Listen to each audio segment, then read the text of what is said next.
حافظوا على الصلوات والصلاة الوسطى وقوموا لله قانتين. صدق اللہ العظیم. مختصر حمد و صلات کے بعد اللہ کی بارگاہ میں دعا ہے کہ مالک الملک اپنی رضا اور رحمت سے ہمارا یہاں پہ مل بیٹھنا مقبول و منظور فرمائے. قیامت والا دن ہوگا، شدید گرمی والا دن. اس دن چاہت ہوگی کہ کسی چیز کا سایہ مل جائے.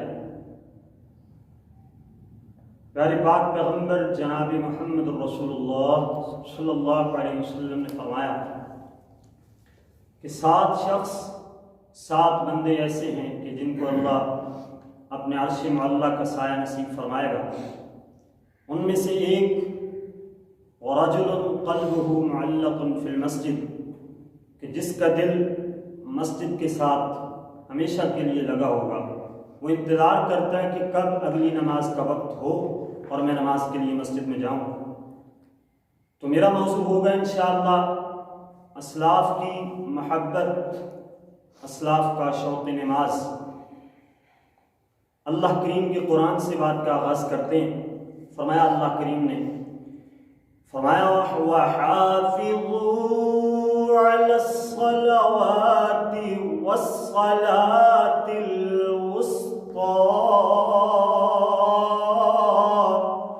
وَقُومُوا لِلَّهِ قَانِتِينَ.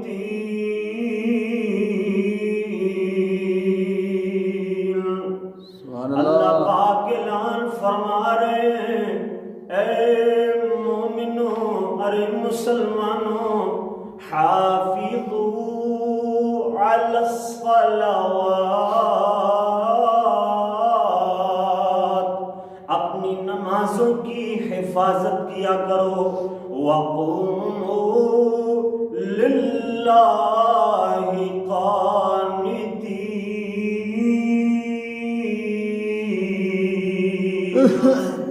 جب نماز میں کھڑے ہوا کرو تو نماز میں قیام کی حالت ایسی ہونی چاہیے کہ دنیا کی ساری پریشانیاں، دنیاوی سوچ ساری ختم ہونی چاہیے. قوموا للہ قانتین. اللہ کے فرما بردار بندے بن کر یکسو ہو کر اپنے دماغ کو للہیت میں لا کر نماز ادا کیا کرو.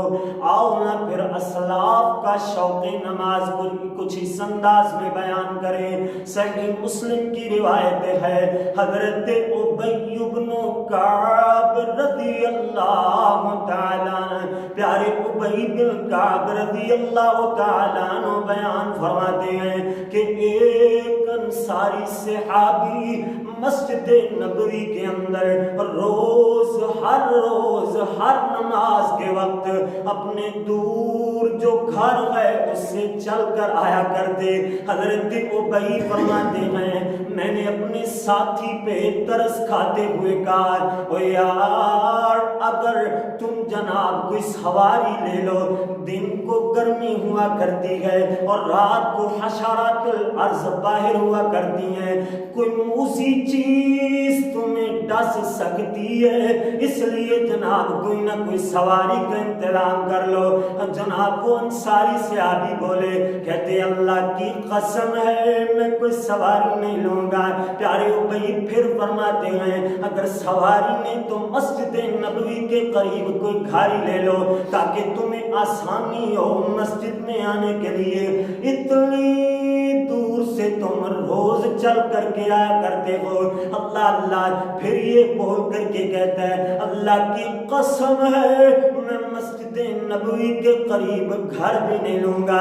اللہ اللہ ہماری تو خواہش ہوا کرتی ہے نا کہ اللہ ہمارا گھر، ہمارا مسکن، ہمارا ٹھکانہ مدینہ المنورہ اندر فرما دے، مگر صحابی فرما رہے ہیں کہ مسجد نبوی کے قریب میں گھر نہیں لوں گا. اللہ اللہ پیارے ابی نے پیارے نبی علیہ السلام کو یہ بات بتلائی. حضرت نے صحابی کو جناب مطلوب فرمایا. صحابی سامنے آئے, پیارے نبی جی نے سوال پوچھا, صحابی نے پھر وہی بات بیان فرمائی.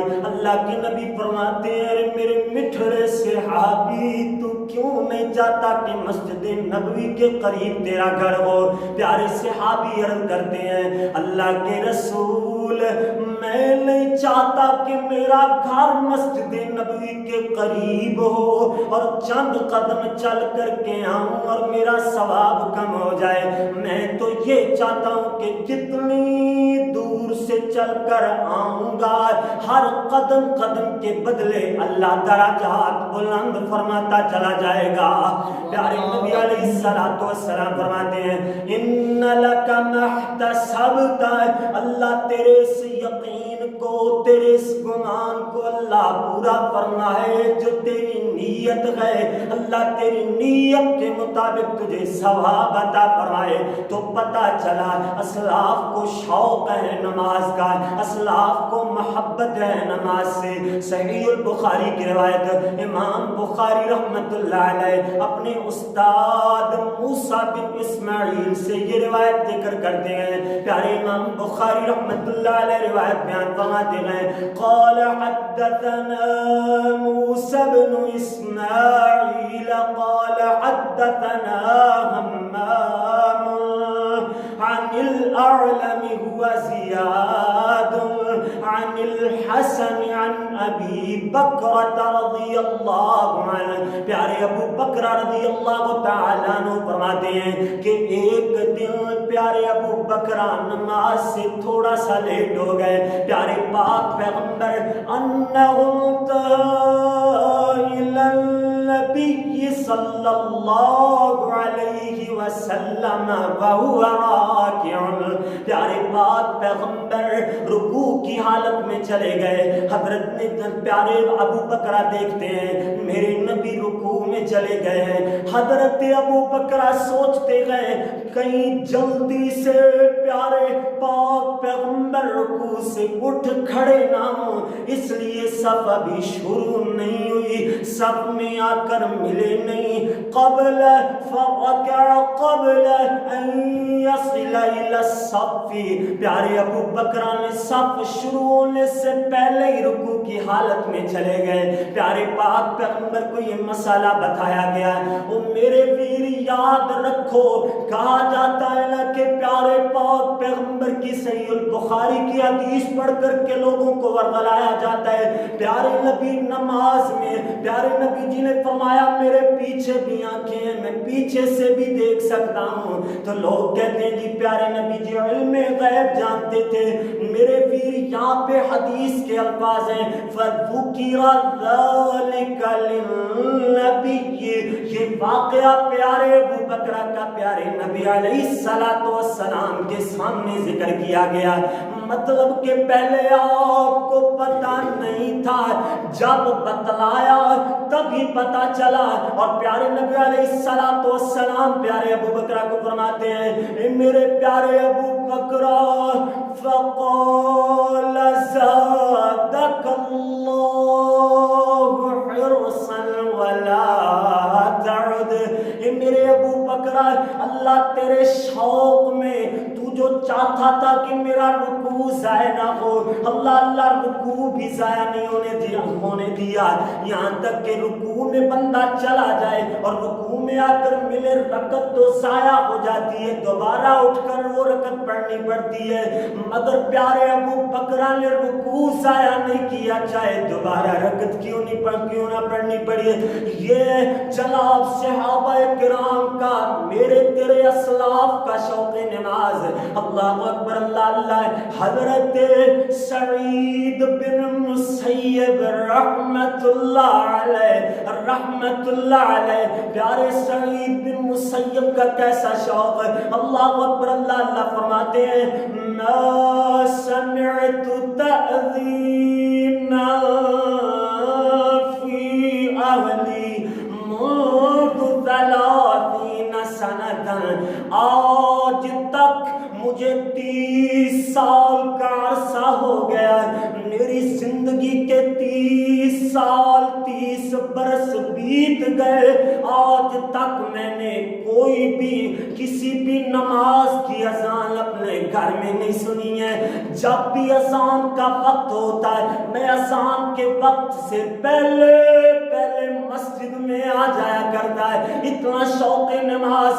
اللہ آخری قول سنائے، حضرت جناب ثابت بن اسلم البنانی رحمت اللہ علیہ یہ دعا کرتے ہیں، کہتے ہیں اللہ اگر قبر میں کسی کو نماز پڑھنے کی تو اجازت دے دے، اللہ اگر تیری طرف سے یہ اجازت ہو کسی کو کہ وہ نماز پڑھ سکے قبر میں، فَأَعْقِمِ الصَّلَاةَ فِي قبری، اللہ مجھے بھی اجازت دینا کہ میں قبر میں بھی نماز پڑھ سکوں۔ ہم لوگ دنیا میں پڑھنے سے کتراتے ہیں، ہم لوگ جناب مسجد میں جلدی نہیں آتے، رکعت 2 رکعت نکل ہی جایا کرتی ہے۔ اللہ اکبر اللہ، اس لیے بات سمجھ آئی جس طرح اسلاف سلف صالحین صحابہ کرام تابعین تبع تابعین محدثین کرام ائمہ کرام کو شوق ہے نماز کا ہے، اسی طرح ہمیں بھی شوق ہونا چاہیے، کیونکہ حافظوا علی الصلوات والصلاة الوسطى وقوموا للہ